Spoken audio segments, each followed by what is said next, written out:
Hi, it's Steph, and today I'm going to start some spring cleanup, and I'll also show you some things around the garden that are looking really beautiful in early spring. In this corner here, underneath my beautiful magnolia that is just about done blooming now, I have a little grouping of Astilbe. It's actually become quite a big drift at this point. I probably have 6 or 7 plants here. But what I'm going to do is I'm going to clean up all of these leaves, and I'm also going to cut back last year's foliage, and I'm going to feed them. Because what I've learned about growing Astilbe over the last several years is that they really benefit from some fertilizer. In the past, when I hadn't gotten blooms, I started to research why it was that my Astilbe wasn't blooming, and I kept coming across information that said that they were heavy feeders. So now for the last several years, I have been feeding them with some plant tone fertilizer very early in the spring, and I have found that they are responding beautifully and they send up beautiful bloom plumes for me somewhere around the end of June, beginning of July. So that is what I'm going to do to this section of Astilbe today. These are last year's blooms, and I left them up because I thought that the plumes looked really pretty even as they aged, to provide a little bit of late fall and winter interest. But now I'm going to go ahead and follow them down to the bottom and just cut off all of last year's blooms. And you can see at the base of the plant that all my new foliage is already emerging. So this is a clue to me that I need to go through, clean this all up, and feed them. And I've had questions about this in some of the videos that I've made recently because I use this all the time. What this is a shrub rake. It has an 8-inch head where the tines are, and because it's small, it's really easy to get in and around perennials and shrubs. I use this for raking out leaves as well as for spreading mulch, and it works really well.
Here I have my quick fire hydrangea, and I'm going to go through and clean it up and fertilize it as well since I'm already working in this bed.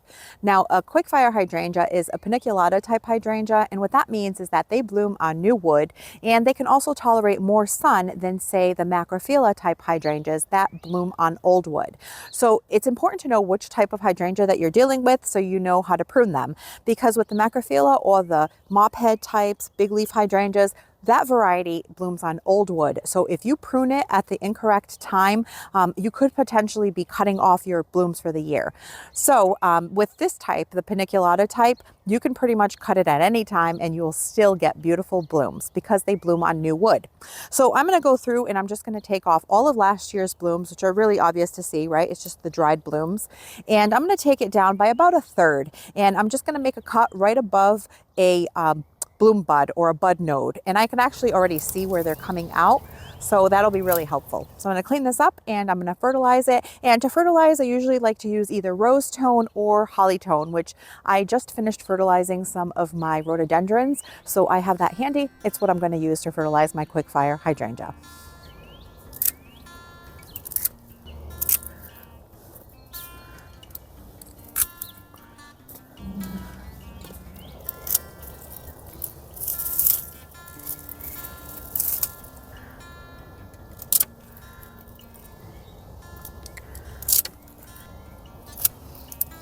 On this trellis here on the side of my shed, I have a really pretty climbing rose planted. It is a thornless rose called Zephyrine Druin. And along the side of the rose, I also have two clematis that I had purchased bare root in one of those Longfield garden bags. One of them is called Duchess of Edinburgh, and it is a really pretty, roughly white variety. And then there's also a blue variety that's more of a purple. That's really pretty. And this is its third year, so I'm hoping that they really leap this year.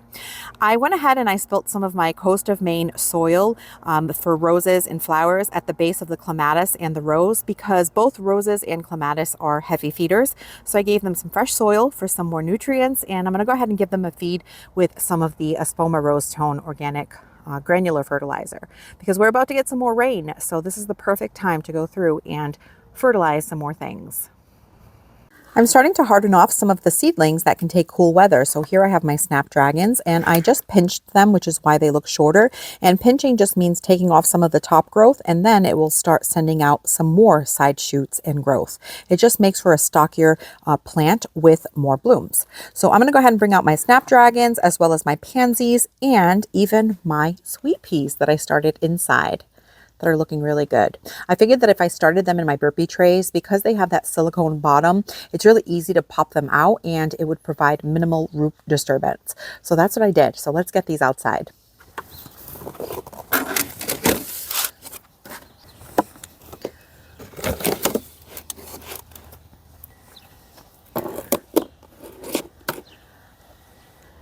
Here's the alyssum that I started with winter sowing. It's looking really good. I just opened this up yesterday, and it was started on 212. It's the Alyssum Carpet of Snow, a white variety. And alyssum likes cold temperatures, so I'm going to go ahead and split these out and put them in my spring containers. I have a couple more sweet peas here, and these are my pansies, and they're looking really good. Now, pansies, this is the first time I've grown them from seed. They were relatively easy to start from seed, but I would start them a little bit earlier so that they would have more size at this point in the season. So these are the Black Devil pansy that I started on February 8th, and I potted them up on March 17th. And it is now April 20th, and this is what they look like. So I'm going to get those planted out soon. So next year, I think I'll start pansies in January. And these are my forget-me-nots, also looking really good. I'm going to plant these in my front walkway border. So I'm going to get those out pretty soon. And here is the rest of the sweet peas. And now that my garden renovation is done, I can plant these in there up along the trellises. And the snapdragons. So these are getting hardened off, which means that I'm just acclimating them to the outside sun and wind and temperatures, because they've been growing inside under the grow lights. So this is the third day that I've brought them outside. So they'll be out here for a few hours, then I'll bring them back in. I'll do that a couple more days, and then they'll be ready to go into containers and into the garden. The pink impression tulips that I planted here are looking really lovely. They're in full bloom, and the temperatures have been pretty cool, staying at about 50 degrees Fahrenheit, which means that these should last a little bit longer. When it gets hot too fast, they can sometimes fade quickly.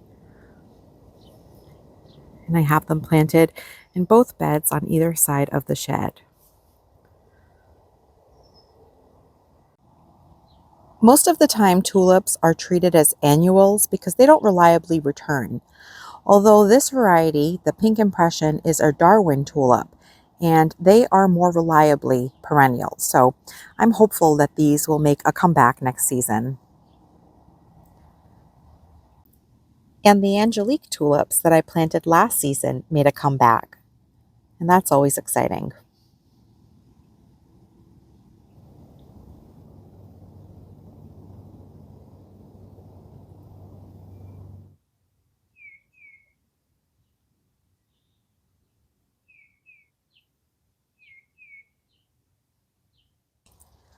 The window boxes are also looking really nice, and the daffodils are in full bloom, and the pink impression tulips that I also interplanted. This was a mix of daffodils, so there are some of the large traditional yellow with the center trumpet, and then there's also this variety of yellow with an orange center cup.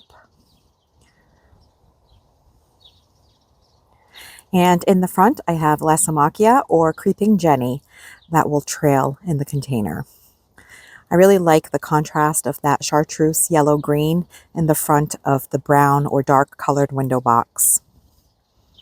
Here in this shed bed, I also have this Angelina Stonecrop sedum. This is a really tough sedum. It can take drought conditions, it likes full sun, and it stays evergreen for me here in my zone 6. It turns a bit of a bronzy color over the colder months of late fall and winter, but then it will get this really beautiful yellow chartreuse green color when it starts to warm up in spring and through the summer. It's spread itself around a little bit here, creating a bit of a ground cover and growing in and around my cobblestones and the pavers, but I really like the way that it looks.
I just finished working on the right side shed bed, and I went through and pruned my hedge of little lime hydrangeas. I also raked out all of the leaves and did some weeding, so now it is nice and clean. All that's left to do is to fertilize, and I'm going to go ahead and fertilize these little limes with the Hollytone fertilizer, which is the same thing that I used over by the shed on the Quickfire hydrangea. So both the Hollytone and Rosetone are great fertilizers for hydrangeas. I just happen to have more Hollytone on hand this year, so that's what I'm going to use.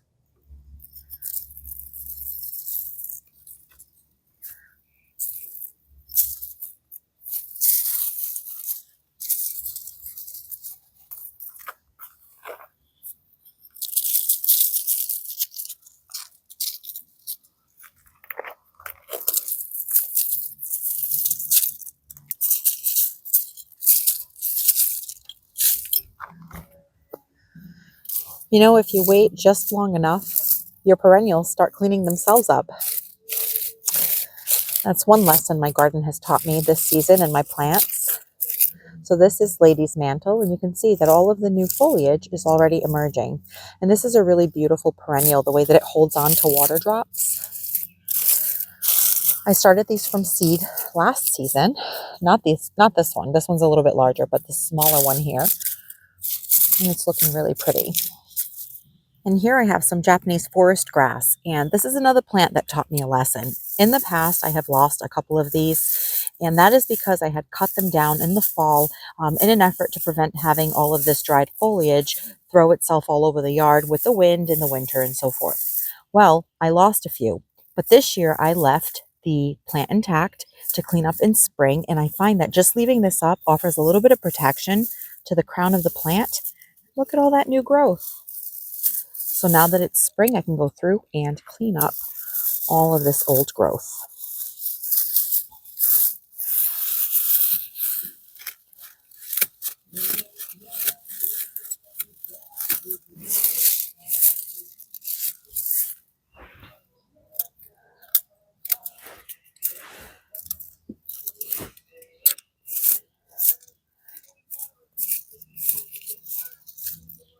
Here are my other seedlings that came back for the Lady's Mantle.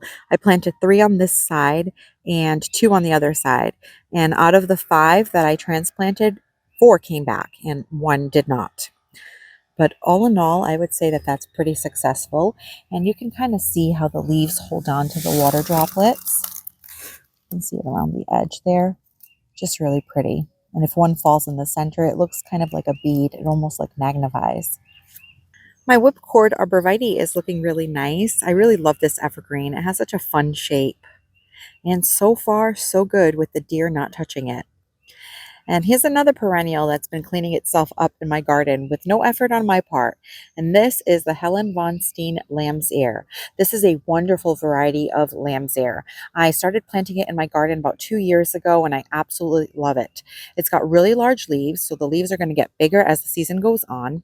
This blue-gray color has a fuzzy texture. And the best part is that this one doesn't bloom, which means that it won't spread seed and become invasive.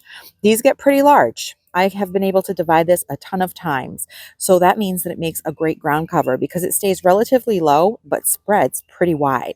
And I would say that this is a fabulous plant if you want something that provides ground cover and some texture as well as this blue-gray color in the garden. This would make a wonderful plant, even for the front of a border. Really pretty. All I have to do now is go through and remove these clumps of old foliage at the bottom, and cleanup on this plant is pretty much done. The deer also don't touch it because it has this fuzzy texture. It's pretty deer resistant here in my garden.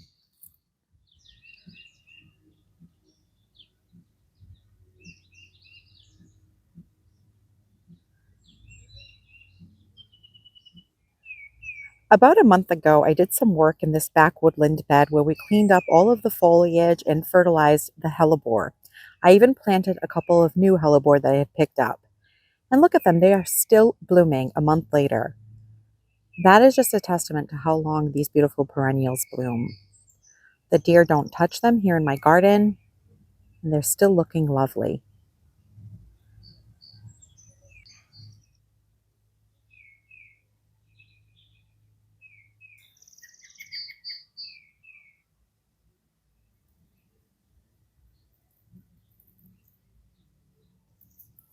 My golden lamium is also starting to bloom. This is a really pretty ground cover, also known as dead nettle. And I have a golden variety. I also have one called purple dragon, and I really enjoy them. The purple dragon has a really large silvery leaf. And right behind it, you can see that I have some pulmonaria or lungwort that's also in bloom with little bell-shaped blue-purple flowers.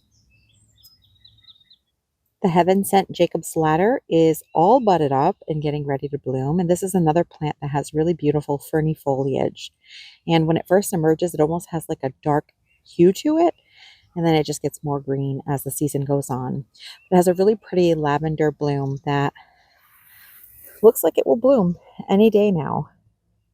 You can kind of see they're starting to crack open.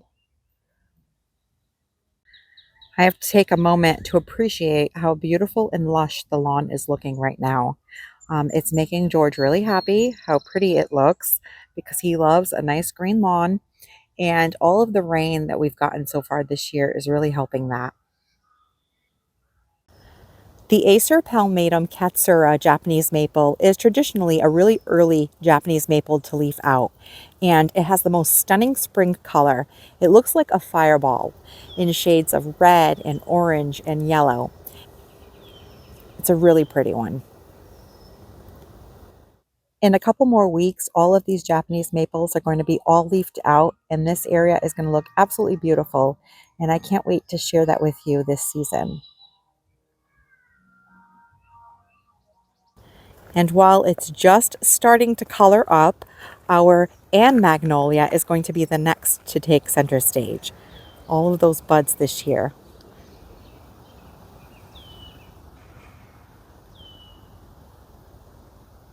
And here in my patio bed, I have this grouping of British Gamble daffodils. They're actually a really large, beautiful daffodil that has a creamy petal with an apricot peach trumpet. And I'm happy to see that this bunch has gotten bigger and bigger over the last several years. I initially planted 5 bulbs, and it's gotten to be a pretty good size grouping. But right on the side of these beautiful British Gamble, I have another variety that was actually stunning, but has diminished quite a bit over the last several years, and it is the apricot whirl. I used to have a really large grouping here, and this year I only got 3 blooms.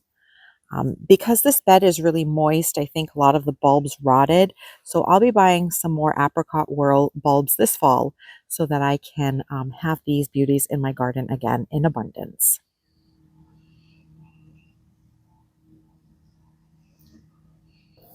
Is it too cold for you? It's like 54 degrees and he's shivering.